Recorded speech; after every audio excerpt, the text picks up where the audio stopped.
tahun 2007 ataupun 2008. Masa tu saya ambil kawan saya balik daripada Jordan, nama dia Fairuz. Saya dengan Nordin, seorang lagi kawan. Tiga ni ustaz lah kan. Kemudian balik daripada airport tu, kemudiannya kami jalan ke KL. Kemudian kami balik ke Bandar Baru Sungai Buloh. Kami tidur di Surau Al-Islah, Bandar Baru Sungai Buloh, Surau Al-Islah. Masa tu jam 1 pagi. Saya memang nampak tepat jam 1 pagi. Kawan si Fairuz ni dia nak pergi ke bilik air. Dan dia masuk balik ke dalam surau. Dia kata, Syah, kat sini ada ke perempuan? Saya kata, mana ada perempuan kat surau ni tengah malam ni? Dia kata, ada tu kat luar tu, dia kata. Saya kata, tak ada perempuan tengah malam. Kalau kemah dah pun pukul 3 pagi 4 pagi baru orang ada. Dia kata, ada. Saya pun keluar. Bila keluar memang ada. Perempuan dalam umur dalam 18-19 macam tu. Cantik lah orang ni. Memang cantik sungguh. Memang manis Melayu semua. Memang sungguh-sungguh Melayu dan manis. Baik. Dan dia bawa budak kecil. Dan saya bertanyalah, ni siapa? Dia tak jawab, dia senyum. Nama siapa? Dia senyum. Ni budak ni siapa? Dia senyum. Kan, buat apa kat sini? Dia pun senyum. Kan, baik. Sebab kan dia tak nak bercakap, dia senyum sahaja. Dan saya masih nak merapat ke perempuan tu, tempat jauh. So saya nak tengok dekat, betul ke ni orang? Dan bila saya nak dekat, macam saya rasa macam ada angin yang tiup badan saya, dia jadi meremang bulu roma ni. Kan? Sebabkan tu saya katakan ni bukan orang. Yang ni bukan orang. Tapi sebabkan dia baik, dia tak ada kacau, dia tak ada ngilai ke apa ke, saya benarkanlah dia tidur kat situ. Sebab surau kan, takkan kita nak halau walaupun jin Islam. Mana boleh halau, tu hak dia sebagai orang Islam. Baik. Ataupun jin Islam. Dan saya kata macam ni lah, awak sebabkan kami ni lelaki, ada 3 orang, jadi awak tidurlah kat ruang muslimat, kami akan bagi bantal dan selimut. Kan? So patutnya kami nak tidur dekat saf paling belakang, sebab ialah surau kan.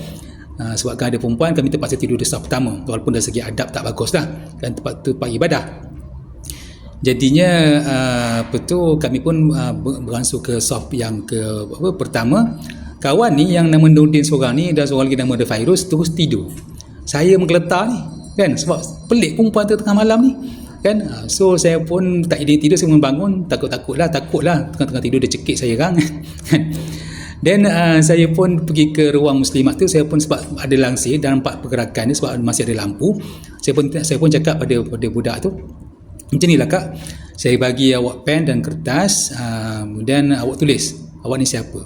Dan habis dia tulis, saya pun minta kata pada dia macam ni, saya tak sedap hati sebenarnya sebab perempuan seorang, kalau ramai tak apa, tapi seorang lawa pula tu, kami pula bertiga, orang muda pula dan masa tu belum kahwin lagi.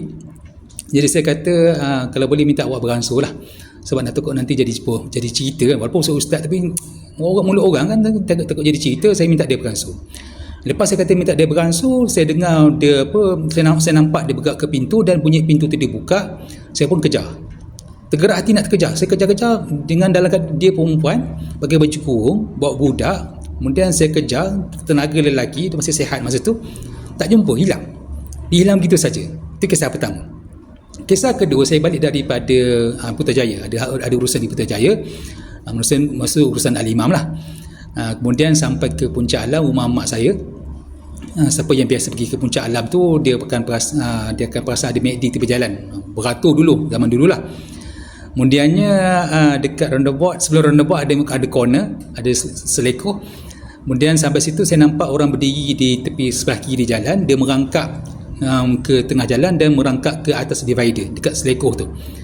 Kemudian sampai ke selekoh tu, bila saya dah lepas selekoh, saya nampak dia berdiri di atas divider.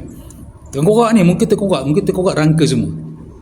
Dalam hati saya kata, tak apalah, kau nak buat apa kau buat suka hati kau, tapi jangan masuk kereta. Kau nak terbang ke apa suka hati kau, nak follow aku pulang, tapi jangan masuk kereta sudah. Dan seperti saya cuba tengok dalam lampu cermin belakang, tak ada. Alhamdulillah lah, lega lah. Sampai ke rumah dia pun tak ikut. Okey, syukur, alhamdulillah. Itu perempuan. Dalam surah Al-A'raf ayat yang ke-27, ya, Allah berfirman yang berbunyi, innahu yarakum huwa wa qabiluhu min haitsu la tarawun. Sesungguhnya dia syaitan dan kaumnya jin melihat kamu tapi kamu tidak melihat mereka. Pasal kat sini saya nampak tadi saya nampak. Ya, di surah tu saya nampak, di atas jalan saya nampak, dan ramai orang pernah nampak. Adakah yang kita nampak itu, persoalannya adakah itu jin ataupun syaitan dalam rupa yang asal? Jawapannya, itu bukan rupa dia yang asal. Sebab Allah sebut dengan jelas, innahu yaraku huwa wa qabiluhu min haitsu la tarawnahum. Kita takkan dapat melihat syaitan ataupun jin dalam bentuk dia yang asal. Dia menyerupai itu, ya. Bermaksud kalau kita nampak benda yang pelik terbang ke muka rangka ke apa, tak kisahlah. Itu bukan rupa bentuk dia yang asal, tapi dia menyerupai. Buktinya Sayyidina Abu Hurairah, Sayyidina Abu Usaid, Sayyidina Abu Ayyub Al-Ansari, Sayyidina Ubay bin Ka'ab, Sayyidina Abdullah bin Zubair pernah nampak diorang ni, jin-jin ni atau syaitan ni dalam rupanya, dalam penyerupaan kan. Sebab tu Sayyidina Abu Ayyub Al-Ansari ataupun Sayyidina Ubay bin Ka'ab, dia pernah nampak jin tu menyerupai kaki anjing. Dia nampak kaki anjing. Sebab tu dalam hadis bahawa jin ni dia ada 3 jenis. Yang pertama yang boleh terbang, yang kedua yang melata di bumi, maksudnya yang berbentuk binatang berbisa, kalajengking, ular ataupun anjing, dan yang ketiganya yang jenis suka berpindah randah kan. Baik, jadi mungkin waktu yang Sayyidina Abu Ayyub ataupun Sayyidina Ubay yang lihat tu, dia mungkin tengah menyerupai anjing, kakinya kaki anjing, kulitnya dia punya bulunya bulu anjing.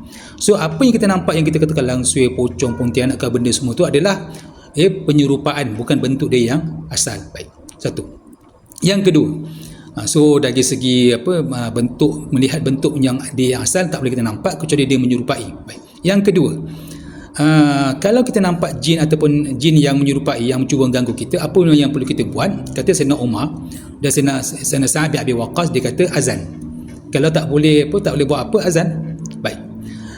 Ustaz, azan panjang sangat, 4 minit nak azan, jenuh kan. Saya pula tak hafal azan contohnya lah, takut sebagainya. Nabi ajar, Nabi suruh sebut dengan sebutan al-hanuka bila'natillah, aku laknat kau dengan laknat Allah, ataupun a'udzubillah kan. Tapi kebiasaannya waktu kita berdepan dengan situasi yang tu, kita lupa semua. Yang ingat lewata je kan. Tak apalah, sebut Allah sudahlah.